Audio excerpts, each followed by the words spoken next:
दिव्यो सज्जनों, नमस्कार। जय हिंद। आपका सोल्जर वॉइस चैनल में स्वागत करता हूं।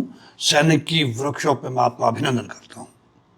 आज हम बात करेंगे 2024 के लोकसभा चुनाव में एक मतदाता को भाजपा को वोट क्यों देना चाहिए, इसके प्रमुख कारण क्या हैं, क्यों दे वोटर्स भाजपा को। हम एक एक करके आपको बताएंगे। विकासात्मक नीतियां दोस्तों, भाजपा बुनियादी ढांचे के विकास, आर्थिक सुधारों और नागरिकों के जीवन में सुधार लाने के उद्देश्य से विभिन्न कल्याणकारी योजनाओं पर ध्यान केंद्रित करने के लिए जानी जाती है दोस्तों। और इसका नेतृत्व पिछले 10 साल से कौन कर रहे हैं? नरेंद्र मोदी जी। नरेंद्र मोदी जी और अमित शाह की टीम ने देश को किन ऊंचाइयों पर पहुंचा दिया, ये हम लोग सब जानते हैं। राष्ट्रीय सुरक्षा, भाजपा सरकार ने राष्ट्रीय सुरक्षा पर जोर दिया और रक्षा और सीमा सुरक्षा से संबंधित मुद्दों पर कड़ा रुख अपनाया दोस्तों। आज चाइना घबराता है हिंदुस्तान के बारे में सोचने के लिए। पाकिस्तान बर्बाद हो गया है, हिम्मत ही नहीं रही कि हिंदुस्तान के बारे में वो सोच सके।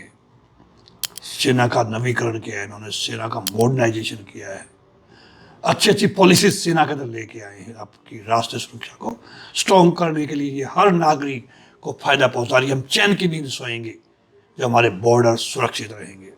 आर्थिक विकास, भाजपा की आर्थिक नीतियों ने विकास को बढ़ावा देने, निवेश को आकर्षित करने और नौकरी के अवसर पैदा करने पर ध्यान केंद्रित किया है दोस्तों, जो अर्थव्यवस्था के बारे में चिंतित मतदाताओं को आकर्षित कर सकता है। आज हम 5 ट्रिलियन इकोनॉमी की तरफ बढ़ रहे हैं। 3 ट्रिलियन इकोनॉमी हम ऑलरेडी बन चुके हैं। आज हमारे पास में अमेरिका से, रशिया से, जापान से लोग यहाँ पे नौकरी करने आ रहे। जब हमारे लोग एक समय था बाहर नौकरी करने जाया करते, ये सब आर्थिक विकास के कारण हुआ है। नरेंद्र मोदी जी का विजन, उनकी कार्यशैली के कारण हुआ है। सामाजिक कल्याण कार्यक्रम दोस्तों, सोशल वेलफेयर कार्यक्रम जितने भी हैं वो एक गरीब को देख के बनाए गए हैं। भाजपा ने स्वच्छ भारत अभियान, आयुष्मान भारत और पीएम किसान योजना जैसे विभिन्न सामाजिक कल्याण कार्यक्रम लागू किए हैं, जिससे देश भर में कई लोगों को लाभ हुआ है, करोड़ों लोगों को लाभ हुआ है। 80 करोड़ से ज्यादा लोगों को फ्री राशन दिया कोरोना के दौरान, जो अब भी जारी है।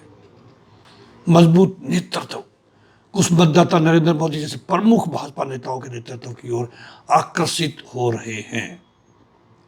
उनके मैच में ही कोई हिंदुस्तान में नहीं है आज के दिन, जो देश के लिए अपने निर्णायक नेतृत्व और दृष्टिकोण के लिए जाने जाते हैं दोस्तों। विश्व पटल पर जिनकी अलग पहचान है। हिंदुत्व विचारधारा, हिंदुत्व विचारधारा और सांस्कृतिक राष्ट्रवाद पर भाजपा का जोर कुछ मतदाताओं को पसंद आ रहा है, जो सांस्कृतिक और धार्मिक पहचान को प्राथमिकता देते हैं दोस्तों। राम मंदिर 500 साल पुरानी समस्या को हल करके 22 जनवरी 2024 को राम मंदिर में रामचंद्र जी की मूर्ति के प्राण प्रतिष्ठा हो गई। पूरा दुनिया देख रहा था हिंदुस्तान के अंदर, जिस तरह हिंदुस्तान ने त्योहार के रूप में उस दिन को मनाया।